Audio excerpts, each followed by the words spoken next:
한국 경매 배워봐요. 함이 있어요.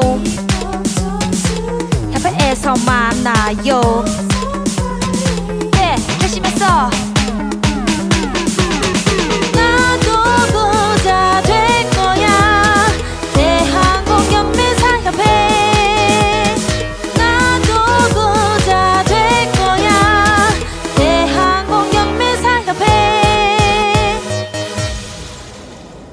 자, 두 번째 달에, 그러니까 사실은 1월이긴 한데 이제 두 번째 시간이 되겠습니다. 저번에 이제 못 보신 분들도 좀 계시는 것 같은데 경매 용어는 다들 아시잖아요, 그죠? 아세요? 지금 세 분은 다 오늘 신입이신 것 같은데 어느 정도 수준이세요, 스스로? 그냥 대략적으로만. 대략 어떤? 경매는 어디까지 공부해 보셨어요? 지금 하고 있어요. 그러니까 어디까지? 하고 있는데 어디까지? 예전에 최고 제대로 배웠다고 하긴 좀. 그러니까 권리 분석을 끝난 거예요? 지금 시세 조사하고. 어? 1대1 PT 등록해가지고. 저 얼굴 아세요? 예, 저는 알죠. 저는 알고 있습니다. 아, 어디에? 네, 인천. 아, 인천. 아, 경리씨구나. 예. 경리씨 바로 알지. 그 다음에 옆에 분들은? 저는 인천이고요. 예. 지금 최고의 과정을 하고 계시는구나. 인천은 다 이렇게 미인들만 있는데 왜 본사는 이러지? 본사는 그게 없는 것 같아. 아, 뉴페이스시구나. 여기는? 일행이세요? 네. 같이 친구 따라서? 네. 친구 따라서 강남 간다 그러는데 진짜 강남 온 것 같다. 이 지역에 사세요? 저기 인천이요. 인천, 여기도 인천이야? 자, 여기는 어디서 오셨어요? 아니요, 오늘 저희가 도현 최고장님한테. 아, 그래요? 수업. 여기는 그러면 일산이신 거구나. 어디?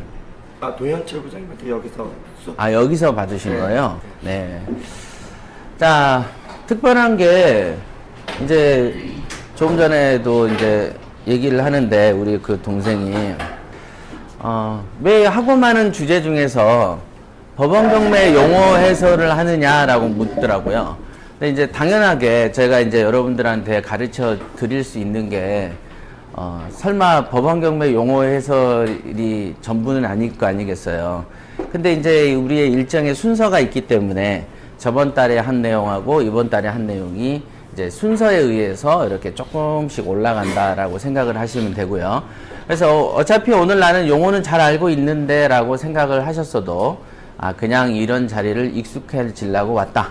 그 다음에 다는 몰라도 한두 개 정도는 다시 복습했다 정도로만 생각을 하시면 되겠습니다. 자, 아시겠죠? 네. 왜냐면 저는 가끔 그러잖아요. 왜 장윤정이나 그런 사람들이 노래를 부를 때 한 노래를 갖다 입이 닳도록 불렀다 그러잖아요. 그래서 가수들이 조금 유명해지거나 너무 많이 행사를 뛰다 보면 뭐라고 하냐면 노래를 어떻게 하냐면 조금씩 편곡해서 부릅니다. 맞죠?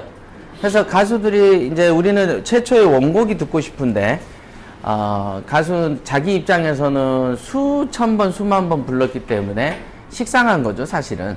그래가지고 그거를 갖다가 편곡을 하는 거고, 그러면 편곡을 했더니 정작 저는 그 느낌을 듣고 싶은 게 아니었어서 별로 감동이 없는 경우도 있다. 맞죠? 네.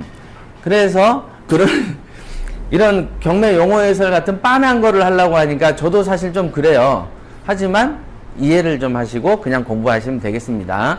다다음에는 등등등 좋은 주제들이 있고, 또 이런 얕은 주제를 하시더라도 본인들이 이 60분 동안에 지금은 몇 분 지났지만 질문하시고 싶은 게 있으면 언제든지 질문하시면 됩니다.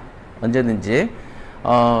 그렇게 질문을 하는 시간, 즉 자기의 어떤 궁금증을 해결해 나가는 시간은 제가 그냥 계속 어떤 주제랑 상관없이 상담을 여기서 해드릴게요. 바로 질문에 대해서. 자, 우선은 여러분들이 이런 사이트들을 많이 한 번씩은 이제 보실 건데요. 이 사이트에서 이렇게 보면은 여기가 뭐죠? 이름이? 사건 번호라고 표현하는 거죠. 그래서 사건 번호를 사실은 우리가 이제 경매 사건 외에도 뭐 민사사건, 형사사건, 뭐 각 사건마다 여기가 틀려집니다. 여기 예, 타경이라고 써진 게 좀 틀려져요. 그래서 뭐 어떤 거는 고단, 어떤 건 가단, 가압류 사건 다르고 가처분 사건 다르고 막 종류마다 다 달라요. 그래서 여러분들이 대법원의 그 어떤 나의 사건 검색을 할 때 통상 요 사이가 중간에 달라지고 있는 것을 아시게 됩니다. 그래서 이제 경매 사건 같은 경우에는 뭐가 붙죠? 요게 붙어. 타경. 그래서 이제 어떤 글자가 있는데 타경이 딱 있으면 아 이거 경매 사건인갑다. 이렇게 이해를 하면 됩니다.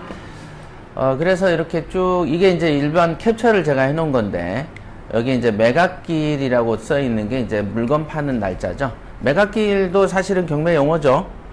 매각길, 파는 날 이런 거죠.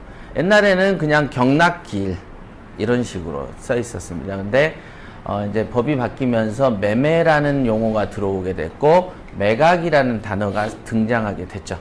그래서 옛날에는 최고가 경락인, 최고가 낙찰자 이런 표현을 썼는데 요즘에는 최고가 매수인 이런 표현을 쓴다. 그러니까 매매에서 샀다. 그래서 매수. 그러니까 여기가 매각 이렇게 표현이 되는 것입니다. 그래서 매매라는 단어로 이해하셔야 돼. 경매하고 공매는 뭐라고요? 매매라고 했잖아. 금방 다시 경매하고 공매는 뭐라고요? 매매다. 다시 매매다. 이건 매매입니다. 파는 왜 이렇게 자꾸 빨리 꺼지지? 나도 부자 되고 싶다. 월급이 제때제때 나오는 것만 해도 고맙게 생각해라. 요새 누가 월급 갖고 사노? 월급으로 간식 사 먹으면 땡이지. 그럼 내보고 어떡하란 말이고. 보성이 아빠는 경매에서 돈 좀 벌었다던데. 경매가 그렇게 쉬운 줄 아나? 대구지사 아저씨가 잘 가르쳐 준단다. 한번 가봐라. 그게 그럼 연락처가 왜 되노? 010-9212-3320 상담만 하셔도 스피드 옥션 1개월 이용권을 드립니다.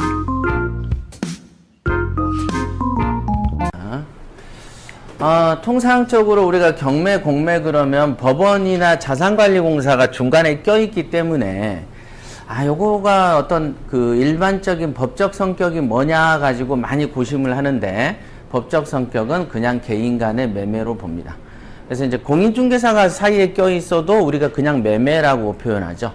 그죠? 중개사는 중개하는 거지만 우리 입장에서는 매매한다라고 생각한다. 그러면 중간에 법원이 껴있든 자산관리공사가 껴있든 그냥 이거는 매매인 거죠. 그럼 이거는 굉장히 중요한 그 변호사들도 알까 말까 아는 사람은 알고 모르는 사람은 모르는 건데 일반 매매로 보기 때문에 만약에 파는 물건이 하자가 있을 수가 있겠네요. 그죠? 우리가 법원에 경매에 검색하는 이런 물건들 중에 하자가 심각한 하자가 있을 수 있어요. 우리가 중개를 할 때 중개사가 하자 설명서를 첨부하죠. 그잖아요. 그 물건에 하자 설명서를 씁니다. 자동차를 중개하는 딜러들도 이 자동차의 사고 내역서하고 현재 상태를 설명을 하죠. 그거를 안 하고 팔면 물어달라고 얘기를 하고 책임을 져라라고 얘기도 한다. 맞죠? 그런 것처럼 중간에 이렇게 여기에는 법원의 물건을 중간에 이렇게 중개사처럼 사실 확인서 같은 거를 써주는 사람이 누구죠? 집행관, 감정평가사 요런 사람들이죠. 그래서 현황 조사서, 그죠? 매각 물건 명세서 이런 종류의 유형들의 그 서류가 왜 있냐면은 공인중개사가 중간에 사실 이 건물에 대해서 외관에 대해서 설명하는 문서를 적는 그거랑 같은 거다라고 보시면 돼요. 그래서 이제 경매나 공매나 둘 다 개인 간의 뭐다? 매매다. 요거는 지금 그 변호사들 잘 모릅니다. 실제로 한번 물어보시면 돼. 그래서 이제 개인 간의 매매이기 때문에 법원 입장에서 끝까지 무한 책임을 져줄까요? 니들이 알아서 하라 그럴까요? 니들이 알아서 하라는 분야로 갑니다. 첨예한 어떤 그 민감한 주제는 니들이 알아서 해 이렇게까지 나옵니다. 이제 그거를 잘못 오해를 하면은 경매, 공매가 모든 게 다 국가기관에서 다 책임져 줄 걸로 생각하면 안 되고, 물론 중간에 서 있으니까 안전하죠. 간혹 안전한 게 있지만 결론적으로 예를 들면은 내가 책임을 부채가 없어요. A라는 사람이 빚을 안 졌는데 내가 미국에 가 있어서 한 6개월 동안 와병 중에 한국에 있는 사람하고 소식이 끊겼고 한국에서 내 물건을 허위로 이렇게 채권을 만들어서 내 물건을 경매로 쳐버릴 수도 있겠죠. 그죠? 실제로 그 소유자가 미국에 가 있는데 담당 변호사가 등기 위조해서 자기 명의로 넘기는 경우도 있습니다. 많아요. 항상 도끼는 무슨 도끼가 나를 찍는다? 믿는 도끼가 나를 찍게 돼 있어. 그러니까 그런 경우가 있어요. 자, 그러면 그렇게 돼가지고 물건이 배당까지 돼서 다 돈을 흩어버렸어. 그죠? 그런데 내가 나중에 미국에서 낳고 와보니까 내 집이 없어져 있네. 그래서 법원한테 따지면 법원이 야 니들이 알아서 해 그러지.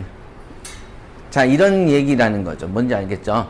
알아서 해라. 형사로 할 거면 형사로 하고 민사로 허위채권이면 또 네가 소송 별도로 걸어서 네가 다시 회수를 해라. 이렇게 한다. 만약에 국가가 어떤 매매가 아니고 자기 책임이라면 국가가 책임져서 국가가 손해배상 해줘야 되겠죠. 근데 그런 종류의 유형이 아니다라는 것이다. 무슨 말인지 알겠죠? 자, 이렇게까지 얘기하는 사람 별로 없어요. 자, 여기에 보면은 종별이라는 거는 주택이고 주용도도 주택이다. 요런 거야 뭐 다 아시는 거고, 채권자 채무자는 거. 아시죠? 빚쟁이가 누구야? 여기서 돈 빌린 사람이 누구예요? 오케이. 자, 감정가라는 것은 이 물건을 감정평가사가 13억 정도로 본다라고 얘기하는 것이죠. 13억 정도로. 실제로 여러분들이 부동산 팔 때 이렇게 94,800원까지 받고 판 적 있으세요? 없잖아. 뭔가 그렇지만 이렇게 해놓으니까 있어 보여요? 없어 보여요? 있어 보인다. 그래서 뒤를 다는 거야. 아시겠어요? 그래서 학습비도 예를 들면 15만원 하면 15만 2,300원 그럼 뭔 계산이 있는 것 같죠? 그냥 다는 거야. 그냥 이렇게. 뭐 94,800원이 어딨어, 부동산에. 그냥 알아서 그냥 달아놓은 거죠. 그래야 뭐 계산한 것 같잖아요. 딱 그런 거예요. 그러면 뭐 더 있어 보이잖아요. 이런 게 탁탁 끊어지지 않고. 자, 그런 겁니다. 그러면 여기에 있는 감정가는 대략 알겠죠? 감정가가 여기에 신건에 들어와 있네요. 그쵸? 여기 신건에 1억 3,200, 94,800원. 자, 신건과 이 금액이 같네요. 자, 그러니까 신건의 금액은 감정가 금액하고 같다라는 걸 느낌이 오죠. 자, 그러면 감정가의 금액은 무조건 신건하고 같아야 될까요? 어떨까? 어떨 것 같으세요? 1번 무조건 같아야 된다. 2번 다를 수도 있다. 2번. 정답은 딱 2번 같아요. 그지? 예. 감정평가사가 감정을 하고, 판사는 그거를 채택을 하는 것은 누구의 마음이다? 판사의 마음입니다. 그러니까 때로는 같기도 하고 때로는 다를 수도 있다. 그지만 어떤 판사가 서류만 가지고 있는데 감정평가사가 이렇게 제시했는데 야 그냥 1억 4천 하지? 어떤 근거도 없이 감정적으로 할 수도 없기 때문에 대다수가 그대로 가져오는 것이다. 자, 아시겠죠? 그 다음에 여기에 보면은 즉 감정가가 있고 최저가라는 게 있어요. 최저가라는 것은 여기 지금 4차의 최저가네요. 최저가라는 것은 뭐냐면 6,700보다 조금 더 써야만 가져간다는 거죠. 예, 그러니까 요거는 최저가, 요거 이상은 써라 이 뜻입니다. 그죠? 과거에 옛날 제가 그 아주 초창기에 경매 컨설팅을 사업으로 하는 회사가 있어요. 지금도 있어요. 행복추구권이라고. 그거가 그 2002년인가에 만든 법인입니다.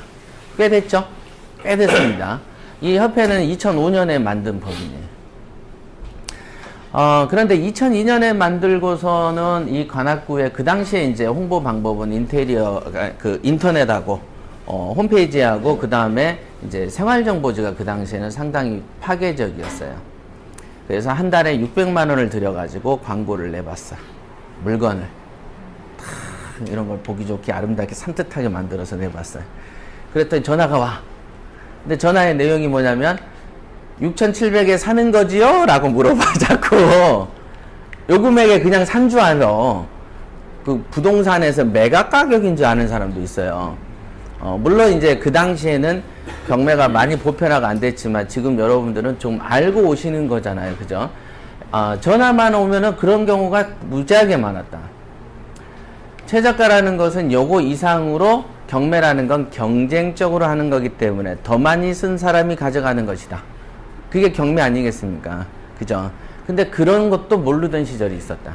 그러니까 최저가에 요만큼에 가져가는 줄 아는 사람도 있었습니다. 자, 여기에 보면은 보면 신권과 1차, 2차, 3차, 4차를 떨어질 때 어떤 질서와 규칙이 있어 보일 것 같죠? 어떤 질서가 있죠? 최저가에, 최고가에 20%가 떨어지고 또 2차에 20%가 떨어지죠? 그죠? 1억 500에 20%가 한 2천만 원 정도니까 떨어졌죠? 8,420%면 1,600 정도죠? 1,720 정도? 이렇게 떨어지니.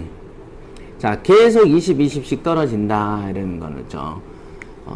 엄청나죠? 떨어지는 비율로만 보면 대박이에요. 그러니까 결국은 경쟁자 수가 완전히 적어지기만 한다면 완전히 독식 구조가 나오겠죠. 옛날에는 지방에 있는 고속터미널 같은 그런 터미널들이, 시외버스 터미널들이 경매에 나오기도 했었어요. 지금 그런 게 나오고 경쟁자가 아무도 없으면 좋겠죠. 그러면 대박인데. 근데 지금은 그런 게 나오지도 않아. 그렇죠. 자, 요런 거. 그래서 지금은 4차에 2월 3일날 6,700까지 떨어져 있는 건이구나 라고 보면 된다. 그러면 이제 여기에 박스에 매각 대상물이라고 제가 써놨죠. 여기 매각 대상 보면 뭐라고 써 있어요? 크게 읽어보실래요? 예, 딱 저대로 파는 거예요. 자, 여기에 있는 건물은 다 판대요. 건물은 사면은 이제 이거 사면 건물은 내 거야. 근데 토지만은 뭐죠? 뭔가 지분이래. 몇 평? 8평이래. 그러면 땅은 실제로는 8평이 넘겠구나 라는 느낌이 오죠. 그래서 이제 등기 보고 어떻게 보고 이렇게 하는 것입니다. 그래서 여러분들이 이걸 사게 되면 땅은 한 8평이고 건물은 전체고 이게 내 거다 이렇게 보는 거예요. 그렇게 보고 뭐 이런 거는 이제 됐습니다. 자, 보증금은 뭐죠? 입찰 보증금 뭐라고 써 있어요? 10%. 그쵸? 최저가의 10%니까 6,700에 10%. 요렇게. 요렇게. 자, 어떤 경우에는 이 10이 아니고 20으로 써져 있기도 합니다. 어떤 경우에는, 이거는 이따 이제 설명을 한번 해드릴게요. 지금 이제 개요를 설명해 드린 거고, 자, 임의경매가 있고 강제경매가 있는데, 강제경매가 삭제됐네. 자, 임의경매라는 것은 여기에 검은 것만 이렇게 보세요. 저당권, 질권, 전세권 등 담보물권의 실행을 위한 경매다. 즉 실질적 경매하고 민법, 상법의 법률에 의한 환가를 위한 형식적 경매가 있다라고 하면 여러분들은 혼동이 온다. 뭔 말인지 모르겠죠? 쉽게 생각을 해서 법이 두 가지예요. 하나는 민사집행법이 있고 하나는 민법, 상법, 기타 법률이라는 게 있다. 그죠? 경매는 민사집행법에 언급된 것대로 하면 실질적 경매라고 하고 민사집행법 말고 다른 법률에 의해서 판매하는 걸 형식적 경매라고 합니다. 여기 이렇게 외우셔야 돼. 이런 건 이해 대상이 아니야. 이해가 안 돼요. 이거는 말이 안 되는 소리죠. 요거는 이해하는 게 아니고 암기하는 거니까. 그죠? 자, 민사집행법에 의해서 진행되는 경매가 뭐라고요? 실질적 경매. 그 다음에 민사집행법 말고 다른 법률에 의해서 이루어지는 경매가 뭐라고요? 자, 크게 한번 해봅시다. 형식적 경매, 실질적 경매. 네, 이렇게. 가끔 여러분들이 보면은 유치권에 의한 경매 이런 거 보신 분 있으세요? 경미 씨 봤어? 우량물건 검색 훈련 안 했어? 해서 시세조사 분석 단계라며. 그랬잖아, 금방. 그럼 우량물건 검색 단계에서 숱하게 유치권에 의한 경매가 있을 것인데, 응? 그것만 빼고 봤구나. 옆에 분은 친구예요? 여기 와서 만난 사이예요? 인천에서? 원래 셋 다 아는 사이예요? 아니 가서 만나가지고. 가서. 오케이. 혹시 송년회 때도 따로 이렇게 식사하고 그랬어요? 세 분이? 송년회 때 예를 들면 겨울에 우리끼리 말고 인천에서만 따로. 아직 인천지사장이 안 왔나봐. 와야지 갈구는데. 와야지. 왜 이렇게 가르쳤어? 이렇게 갈구는데. 어?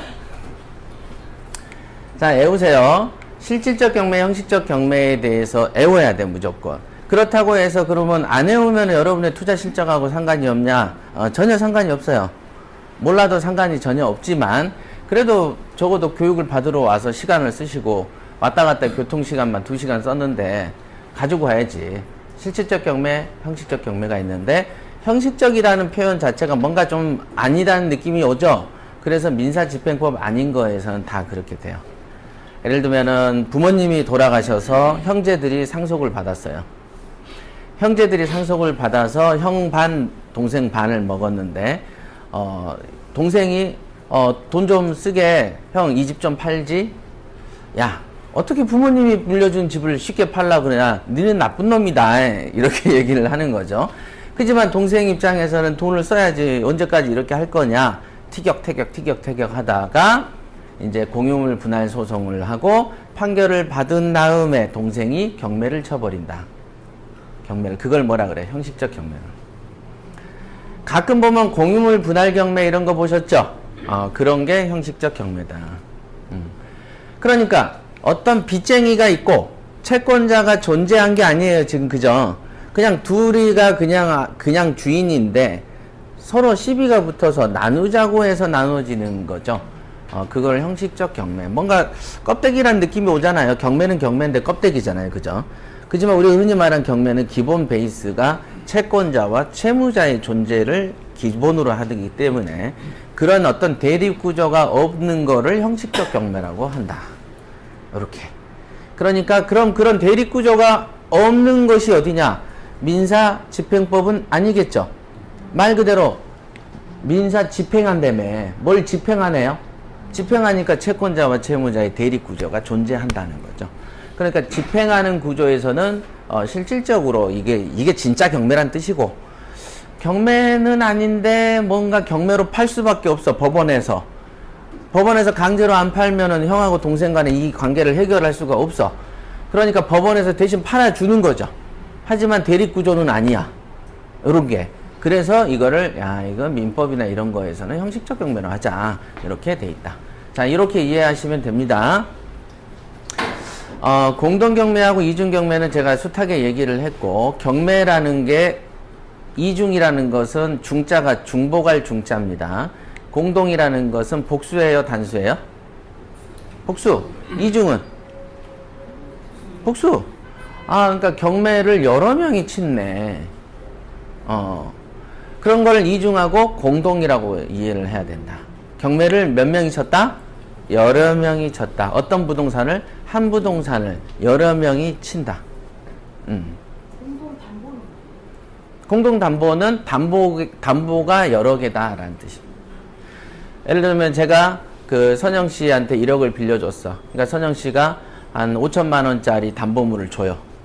그럼 내가 1억 빌려줬는데 5천만 원짜리 담보물 갖고 있으면은 내가 좀 불안정하지 않냐. 담보물 하나 더 내놔. 그러면 한 7천짜리 담보물 하나 더 줘요. 그러면 내 입장에서는 5천짜리하고 7천짜리 담보 두 가지를 잡아놨죠. 이거를 공동담보. 담보물이 여러 개란 뜻이야. 그잖아요. 복수잖아. 공동경매는 경매를 친 놈이 여러 명이란 얘기고, 공동담보는 담보가 여러 개란 얘기죠. 그죠? 그러니까 되게 용어를 여러분들이 이제 어렵게 여기는 이유는 생소하게 들리면은 일단 어떤 그거를 깊이 이해하는 어떤 마음보다 거부감이 먼저 들어요. 그 마음이 항상 먼저 듭니다. 여러분들한테. 아마 여러분들한테 오리온 그 별 인근에 어떤 별이 어떠고 몇 광년이 어떠고 그러면 바로 정신줄을 놔버리잖아. 바로. 금방까지 붙어있던 정신줄이 저울로 가버리잖아, 이게. 그지만 아무리 생소하고 아무리 어려운 용어, 예를 들면 미술 용어가 오든 음악 용어가 오든 딱 들어보면 용어라는 것은 언어죠. 그러니까 어떤 언어를 만들 때 통용되려고 만들어요? 지만 쓰려고 만들어요? 그러니까 간간히 생각해보면, 곰곰이 생각해보면 다 이해되는 말을 만들어 놨는데, 어떤 건 영어로 돼 있고, 어떤 건 불어로 돼 있고, 어떤 건 한문으로 돼 있으니까, 혼을 놔버린다니까? 알겠어요? 근데, 이게 언어와 용어는 기본 베이스가 내가 이해되는 수준에 만들어진 거다라고 생각하고 보시면 돼. 자동차의 용어도 뭐 크랭크 축이니 어쩌니 다 그게 딱 크랭크 축하면 벌써 혼이 저희가 있잖아요. 그런 게 아니고, 뭐 몇 기통, 뭐 12기통, 8기통, 뭐 실린더, 그럼 벌써, 이러잖아요. 그죠? 그게 아니고, 가만히 들어보면 돼. 아시겠죠? 알겠다는 거예요? 모르겠다는 거예요? 알겠죠? 네. 그래서 항상 먼저 생소한 게 오면, 이게 가만히 한번 여러 번을 더 보시고, 그 다음에 말로도 몇 번 따라해 보면 규칙이 있다는 걸 아시게 돼요. 요거죠. 그죠? 공동경매, 이중경매. 경매. 경쟁적으로 파는데 이 경매라는 것은 몇 놈이 쳤구나. 공동, 이중, 복수가 쳤구나. 근데 차이가 같은 복수면 복수인데 뭔 차이가 있을까? 라는 생각도 좀 들죠? 예를 들면 A라는 사람이 길을 가다가 5명한테 맞았대. 5명한테 맞는 방법은 여러 가지가 있죠? 5명한테 동시에 맞는 방법, 3명한테 맞다가 늦게 합류한 2명한테 맞는 방법, 늦게 합류한 2명한테 같이 맞는 방법이 있을 거 아니에요. 때로는 한 놈한테 맞고 이렇게 순차적으로 맞는 경우도 있잖아. 그런 경우지만 몇 놈한테 맞았냐 그럼 5놈한테 맞았다 그러지. 무슨 말인지 알겠어요? 그런 것처럼 합류했다니까 웃긴다. 그런 것처럼 여러 명한테 경매를 당하긴 했는데 동시에 맞으면 공동경매이지. 동시에 이렇게 맞으면 동시에 요이똥하고 막 우리 영화 보면 한 놈을 같이 밟잖아. 그런 건 공동경매고, 한 놈 때리고 잠깐 쉴 때 그 다음 놈이 때린 걸 이중경매라고 그래. 아시겠어요? 쉽게 얘기하면 여기 있잖아요. 수인의 채권자가 동시 경매하거나 아직은 경매 개시를 안 하는 동안에 여러 명이 동시에 들어와 버리면 공동. 그러니까 한 개의 경매 개시 결정을 하고 한 개의 사건이 매겨지는 거죠. 아까 말한 2015 타경이 한 개 있는 거야. 한 개. 근데 보세요. 여기는 보면 하나의 경매 개시가 개시 결정한 부동산에 대해서 다시 신청이 온다. 이미 경매가 하나 개시돼서 진행 중인데 그때 들어오면 이중이라고 한다. 이해되시죠? 그러니까 이제 쉽게 생각해서 동시에 맞으면 공동, 한 놈 때리고 좀 쉴라 그러니까 또 때리면 이중, 이렇게 생각하면 돼. 이해되죠? 이렇게 이해를 하시면 된다. 우리가 5명한테 맞냐 안 맞냐의 여러 가지 어떤 형태들이죠. 자, 임의경매라고 하면 이렇게 여러분들이 이거 안 올라가는데? 딱 이 높이에 맞춰놨거든요. 그럴 때는 앞사람한테 좀 이렇게 등을 툭툭 치면서 비켜봐라. 살짝 이렇게 사이에 끼어서 보십시오. 자, 이게 맥스거든요. 자, 보면은 요게 이제 여러분들이 보는 경매 사이트의 장면 중에 하나예요. 여기 보면은 뭐라 써 있습니까? 임의경매라고 써 있고, 또 뭐라 써 있어요? 2014 타경에 15590 이렇게 써져 있다. 그죠? 요거는 사건 번호가 부여된 거죠. 그 다음에 김충남이라는 사람은 임의경매를 쳤다라는, 이 사람이 경매를 치면서 청구하기를 4,680을 내놓으라고 한 것이다. 이 말입니다. 이거가. 그래서 임의경매를 쳤다면 아까 요 위에 보세요. 근저당을 기반으로 진행을 한다. 집행 권원을 요하지 아니하는 경매고, 저당, 질권, 전세권의 담보물권 실행을 위한 경매다라고 표현이 돼 있어요. 그죠? 집행 권원을 요구하지 않고 뭐에 의해서라 했어요? 저당권, 질권, 전세권이다. 그러니까 여기 중에서 김충남이가 임의경매 했다는 김충남이가 저당이든 질권이든 전세권을 뭔가를 했다는 얘기네. 그죠? 김충남이를 위해서 찾아보세요. 소유권 송순이, 소유권 옥당, 근저당 김충남. 딱 여기 나왔네. 그죠? 근저당 김충남이라고 나왔네요. 그죠? 아하. 저당권자가 경매를 친 거는 임의경매라고 한다 했으니까 김충남이가 경매를 이 근저당을 해놓고 경매 친 거 보니까 임의경매네 이렇게 이해를 하는 것이다. 쉽죠? 지금 굉장히 편하게 가르친 겁니다. 굉장히 쉽게.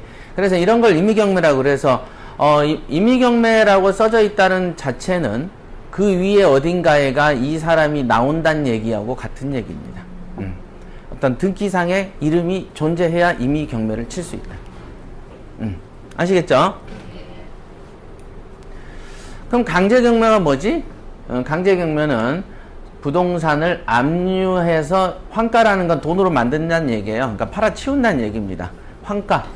그래서 대금을 가지고 빚을 갚는 거다. 환가라는 것은. 자, 그러면 여기도 보실까요? 소유권 김효진, 강제경매 지분, 한복성 7,800을 요구했고 한복성 씨가 2014 타경 요구를 했네요. 그죠? 자, 여기도 강제경매, 그 다음에 윤정희 지분을 윤정희 씨가 가압류로 이렇게 해서 박강근 지분을 윤정희라는 사람이 4천만 원을 이렇게 가압류를 한 거죠. 그죠? 그러니까 윤정희는 채권자, 박강근 지분은 박강근 씨는 채무자가 되는 거죠. 이 지분이라는 건 뭐냐면 어떤 땅이든 건물이든 일부 소유자를 지분이라고 표현하는 겁니다. 일부 소유자를. 그래서 압류가 서울특별시 강북구가 김재욱 지분에는 서울시가 압류했어. 강북구가. 그러다가 신용보증기금이 뭐를 했어요? 또 경매를 쳤다. 이렇게 다양하게 있어요. 자, 보시면 신용보증기금이 요 위에 있나요, 없나요? 없잖아. 없죠? 아까 임의경매 같은 경우는 뭐였죠? 김충남 씨가 위에 있었죠? 근저당이라고 존재했었다. 그렇지만 압류, 가압류를 기반으로 한 강제경매일 때는 어떻습니까? 신용보증기금은 뜬금없이 나왔죠? 뜬금없이 등장했고 서울시도 위에 있어요, 없어요? 위에는 없잖아. 뜬금없이 잡았죠? 윤정희도 뜬금없이 등장했죠? 아까 김충남은 위에 근저당을 하고 아래 했잖아. 요거 보여드리면 김충남은 경매 쳤지만 그 위에 뭐가 있었죠? 지가. 그러니까 김충남이 두 개 나오죠? 근데 여기는 신보, 강북구, 뭐 윤정희 이런 게 없잖아. 예. 즉 강제경매에 기반이 되는 압류나 가압류 같은 경우는 갑자기 돌발적으로 들어온다. 미리 약속하지 않고 갑자기 호련히 나와요. 딱 구별이 되죠? 이름도 다르잖아. 가압류, 강제. 그죠? 압류, 가압류는 강제경매다. 강제로 처리하는 겁니다. 강제로. 요거는 김충남이가 근저당이 있고 김충남 임의경매고 김충남의 근저당이 이미 존재했죠. 우리가 근저당의 속성은 당신 임의가 이거예요. 당신 뜻대로란 뜻입니다. 그죠? 임의침묵 들어보셨죠? 한영훈의 임의침묵. 그 다음에 이제 당신 할 때 임을 씁니다. 한문이 당신 임자예요. 당신의 뜻대로 팔아치우세요. 이 말이에요. 그래서 진짜야 이거. 자, 김충남이가 왜 경매 쳤냐면 근저당을 걸었죠. 이 근저당이라는 게 김충남 혼자서 걸 수가 없습니다. 김충남하고 이 집의 소유자인 송순이, 여기 김옥당 씨인가? 예, 이분하고의 어떤 그 계약서를 쓰고 돈을 빌려주고 등기소에 법무사를 시켜야만 근저당이 들어와요. 그러니까 이 소유자인 옥당이라는 사람, 회사인지 어쩐지는 모르겠지만 이분은 내가 돈을 못 갚으면 경매를 당할 수 있다라는 걸 인지한 상태에서 살고 있었다. 그러니까 당신 뜻대로 팔아치우세요 라는 뜻이다. 그지만 아까 강제경매는 뭐예요? 호련히 갑자기 뜬금없이 자고 일어나니까 탁탁탁탁 들어와. 이런 거를 강제에 해당. 강제죠, 강제. 강할 강자에다 억제할 제자죠. 강하게 눌러버리는 거. 자, 여기까지. 자, 그러면 아까 그 공동경매와 이중경매는 때로 맞냐, 천천히 맞냐, 라는 얘기에 대한 얘기했죠. 순차로 맞냐, 때로 맞냐. 요런 거. 그러면 요거는 표에 이렇게 등장합니다. 이렇게 사건이 두 개가 있네. 그러면 이중경매라고 했죠. 공동경매는 동시에 5명한테 두들겨 맞기 때문에 사건은 하나야. 사건은 하나로 보는 거죠. 형사사건도 그렇습니다. 5명이 한 놈을 두들기면 한 명의 형사사건이 생기는데 똑같은 5놈이 때리는데 요 2놈 따르고 2놈 따르면 폭행이 2개가 따로 존재해. 이렇게. 자, 사건 번호가 2개가 되니까 뭐죠? 이중경매. 자, 그 다음에 요거는 뭐냐면요. 현황조사서나 매각물건 명세서를 이렇게 보면, 클릭을 해보면 요렇게 모사건, 중복사건 이렇게 표시가 되어 있다. 모사건이라는 모는 뭐죠? 모는 뭔 뜻입니까? 에? 먼저? 한문은 뭘까요? 네, 어미모 맞습니다. 그러니까 엄마라는 거죠. 엄마 사건이죠. 우리가 이제 그 항공모함 하잖아. 모함. 엄마 배란 얘기예요. 엄마 배. 그 다음에 옆에 구축함하고 이렇게 배들이 막 있잖아. 보호하려고. 그런 겁니다. 그래서 이 모라는 거는 엄마 사건이죠. 그 다음에 중복 사건은 그 뒤에 따라온 사건. 그러니까 요걸 먼저 쳤는데 그 다음에 나중에 들어와. 그러니까 사건도 보면 순서가 어때요? 하나는 270이고 하나는 289죠? 조금 늦다. 그러니까 그 사이에 이제 다른 부동산들이 사건이 있겠죠? 그죠? 다른 부동산 사건들이 있을 것이다. 그래서 이런 형태로 등장합니다. 여러분들이 물건을 검색하시다 보면 요렇게 2개가 좀 다른 게 있다 그러면 요거 이중경매고 중복사건이구나. 또 다른 채권자가 경매를 쳤구나. 요렇게 생각을 하시면 된다. 그래서 지금 이 경우도 이 옆에 얘가 그런 사례죠. 하나은행이 임의경매를 쳤고요. 그죠? 그러면서 사건 번호가 4291이죠. 4291. 그죠? 그런데 하나은행이 2015년 3월에 치자마자 2개월 정도 있다가 전원개발이라는 사람이 700만 원을 청구하면서 또 다른 경매 사건으로 8453이라는 사건 번호를 얻습니다. 이거는 지금 하나의 경매 물건에 지금 2개의 채권자, 하나는 하나은행, 하나는 전원개발. 자, 전원개발은 갑자기 등장했겠네요. 강제니까. 하지만 임의경매인 하나은행은 요 위에 근저당이 뭔가 있겠네. 아까 배우셨잖아요. 그렇게 이해하시면 된다. 그럼 재매각이란 단어에 대해서 이제 공부를 하죠. 여기 보시면은 이거를 한번 보시죠. 신건이 2015년 3월에 10억에 이렇게 시작을 했다가 그러니까 쭈루룩 전체 보기 버튼을 누르면 여기가 1차부터 5차까지 사이가 쭉 늘어나면서 다 나옵니다. 여기 이 버튼을 누르셔야 돼. 설마 이 버튼 한 번도 안 눌러보신 것 같은데 우리 경미씨? 눌렀어 안 눌렀어? 네 그럴 줄 알았어. 웃는 게 왜 인천지사장이 안 오지? 갈고 와야 되는데 물건 검색은 다 해보고 버튼이라고 생긴 건 웬만하면 다 눌러보는 게 좋아요. 그지만은 보지 말라는 거 있었죠. 등기부랑 이런 거 보지 말라 그랬어요. 그 당시에. 하지만 이 정도는 눌러봤어야지. 이게 무슨 인테리어인 줄 알았어? 전체 보기 인테리어? 그게 아니고 눌러보면 신건과 일자가 쭉 늘어납니다. 그러면서 촉촉촉촉 나오죠. 자, 5차인 그 작년 11월 12일 날 10억짜리가 4억 3천에 매각이 진행됐고 그때 송선호 씨가 4억 4,700에 이제 낙찰이 됐나 봅니다. 그래서 바로 이렇게 보시면 19일 날 허가를 내고 28일 날 대금 지급 기한을 딱 정해줬네요. 그렇죠? 통상은 보면은 낙찰하고 나서 7일 있다가 허브 결정을 합니다. 나오죠? 그러니까 11일과 19일 사이가 7일이죠? 13, 14, 15, 16, 17, 18, 19 7일이잖아. 그 다음 7일인 20, 21, 22, 23, 24, 25, 26 26일 날 확정이 됐던 거예요. 그죠? 그죠? 11월 26일 날 확정되고 12월 28일 날 대금 기간이니까 약 30일 정도를 줬네요. 맞죠? 어떤 데는 지금 우리가 우리 PT분이 한 분이 전주를 붙였는데 전주인가 진주인가인데 거기는 아예 그 전주다. 그분 같은 경우는 11월 12일 날 낙찰이 되니까 12월 12일 날 잔금을 내라고 하더래요. 그러니까 실질적으로는 한 15일 준 거야. 그래서 아니 왜 그래? 그러니까 전화를 했더니 이 판사는 그렇대.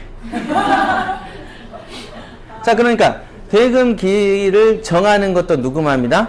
판사 맘이다. 딱 시간을 얼마 줘라라고 정한 바는 없습니다. 어떤 때는 저는 최대로는 한 45일 이후에 낸 적도 있습니다. 뭐 연체 안 시키고. 저도 가끔은 어떤 이제 자금 계획이 없는 상황에서도 좋은 물건이면 잡았겠죠. 그러다 보면은 30일을 넘기면 60일 정도 대금이 주거든요. 30일을 넘기면은 그 다음 뭘 하면 이자를 줘야 됩니다. 연체 이자. 연체 이자를 그러니까 연 20%예요. 그러니까 내가 3억에 받아놓고 3천만 원 먼저 내놓으면 2억 7천이 잔금이죠. 2억 7천에 대한 20%면은 1년에 5,400. 그런데 10달 5,400인데 10달로 나누면 500 아닙니까? 그렇지만 우리가 12달이니까 한 400 정도 되네. 400 얼마 정도 되죠. 그러면 내가 한 30일을 넘어서면 한 달에 400씩 물어내야 돼. 하지만은 자, 뭔지 아시겠죠? 근데 한 10일 연체했다 그러면 400이 한 달이니까 10일이면 100 얼마 정도 주면 되죠? 그렇게 체납이자를 주고 한 적도 있다. 이렇게. 근데 이제 만약에 그 잔금 치르는 기간까지 돈을 못 내면은 또 정신줄을 놔버리는 사람들도 있는데 그 사람들 정신줄을 잡게 하기 위해서 차라리 체납이자를 주면 된다. 아니 몇천 몇억짜리 게임 하는데 뭐 몇백만 원 가지고 흔들리면 어떡해요. 그죠? 통상 그렇습니다. 한 1억짜리 물건 사놓고 세입자가 나가면서 50만 원 더 달라 그러면 미쳐버리려고 그러잖아요. 그죠? 돈 더 주면 환장을 하는 거야. 그런데 잘 생각을 해보시면 큰 판을 하기 때문에 이거는 물론 아무나 그냥 허당으로 퍼주라는 얘기는 아닙니다. 근데 이제 작은 돈 잔돈푼에 가더라는 거죠. 막 금리가 3.5냐 3.85냐 0.03 가지고 막 또 미치는 사람들도 있어.